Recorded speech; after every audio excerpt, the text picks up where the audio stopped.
If you want to know how to send indexing request in Google Search Console for fast indexing, then this video is for you. Hello everyone! Welcome to makblogs.com, your success partner. I am your guide from the expert team of MAK blogs. Today, join me on an exciting step-by-step journey into the world of rapid indexing as we reveal the secrets of Google Search Console. Step 1. Log in to Google Search Console.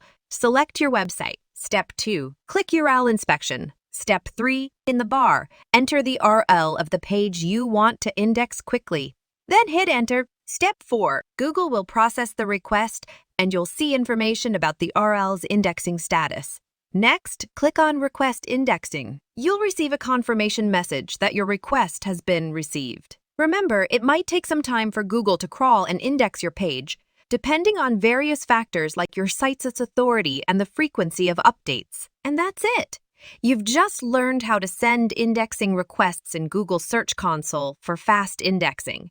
This simple step can help your content get discovered faster in search results. Thanks for watching. If you found this video helpful, don't forget to give it a thumbs up, subscribe to our channel for more valuable tips, and hit the notification bell so you never miss an update from makblogs.com. And if you want to get our exceptional digital services like SEO, content writing, and more, contact us now.